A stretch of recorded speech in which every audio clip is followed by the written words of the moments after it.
Oh, my friends, what a day it's been. Boris Johnson has this afternoon formally resigned from the Commons. He and Rishi Sunak are now at open war after the Prime Minister this morning accused him of trying to make him do improper things in his appointment of his cronies to the Lords. Boris Johnson asked me to do something that I wasn't prepared to do because I didn't think it was right. That was to, either overrule the HOLAC committee or to make promises with people. Now, I wasn't prepared to do that. As I said, I didn't think it was right. And if people don't like that, then tough. And in response to that, Boris Johnson said, quotes, Rishi Sunak is talking rubbish. Boys. In other news, a week after Mr Sunak claimed victory over Stop the Boats, on Sunday record numbers of people crossed the Channel, more than 600 in a single day. In Scotland, absolute meltdown as Nicola Sturgeon was arrested and then released without charge. Meanwhile, Silvio Berlusconi, the modern inventor in Italy of big dog, big daddy, macho populism, has died. Without Silvio, I think, no Trump, and perhaps no Brexit-era Johnson either. So much to talk about, but yet again, it is the single figure of Boris Johnson, the albino gorilla himself, who has been overshadowing the entire news agenda all day. And I have to tell you, I'm so bored of Boris Johnson, I could scream. It's hot. I'm like a boiling kettle ejecting steam. I am just so bored of Boris Johnson and his life. I know more about him than I do about my wife.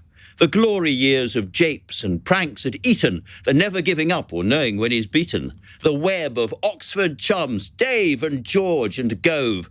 The trysts with trusting girls in flats, hotels and groves. The lies he told to them, and then the lying to the Times long before the fatal porkies over party lockdown crimes.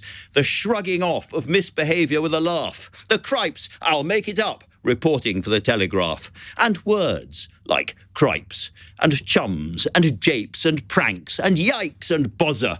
Enough, no more, no thanks. All that gobbling up of airtime and paper by the ream, as if we've all been jailed inside one man's mad dream. Oh, I'm so bored of Boris Johnson, I could scream. I'm so bored of Boris Johnson, I could spew. Even the successes, for yes, there were of those a few. Genial, liberal Boris in the years at London City Hall. Election winner against Ken and Corbyn. Never short of gall, very fast to take the credit. E.g. Boris Bikes, e.g. Crossrail. He always wanted monuments. They wanted that to fail. He sliced through state bureaucracy that was Byzantine. At least I suppose they've called it the Elizabeth and not the Johnson line. Then his return to Parliament, prepared to oil and suck up to Tory leaders. I'm so bored of Johnson I could chuck. He always wanted to be lovable, like Paddington or Gromit, a cuddly national symbol. I'm so bored that I could vomit. He picks a thing up, caresses it, then wrecks it.